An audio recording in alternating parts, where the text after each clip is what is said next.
ఇటీవల third party payment యాప్లైన PhonePe, Google pay, Paytm తదితర యాప్ల ద్వారా కరెంటు బిల్లుల చెల్లింపును తెలంగాణ ప్రభుత్వం నిలిపివేసింది.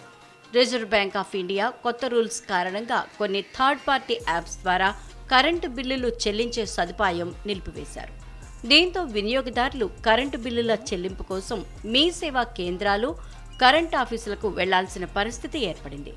ఈ నేపథ్యంలో ప్రజల అవస్థలను గమనించిన ప్రభుత్వం కరెంటు బిల్లుల చెల్లింపు కోసం కొత్తగా క్యూఆర్ కోడ్ విధానం తీసుకొస్తోంది. ఆగస్టు నుంచి వినియోగదారులకు జారీ చేసే కరెంటు బిల్లులపై క్యూఆర్ కోడ్ను ముద్రించనున్నట్లు తెలుస్తోంది.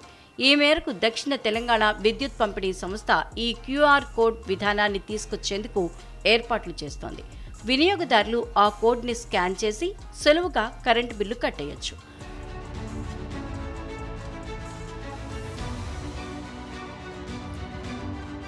బిల్లు కింద వచ్చే క్యూఆర్ కోడ్ని స్కాన్ చేసి మనకు నచ్చిన పేమెంట్ యాప్ ద్వారా కరెంటు బిల్లును చెల్లించవచ్చు.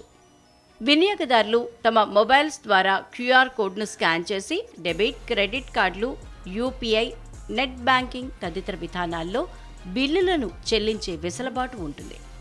ఇప్పటికే ఎన్పీడీసీఎల్ ఈ క్యూఆర్ కోడ్ విధానాన్ని పైలట్ ప్రాజెక్టుగా కొన్ని చోట్ల అమలు చేస్తోంది. సంస్థ వెబ్సైట్ లేదా యాప్ ద్వారా బిల్లుల చెల్లింపు కంటే ఈ క్యూఆర్ కోడ్ ద్వారా చెల్లింపు సులభతరం కానుంది.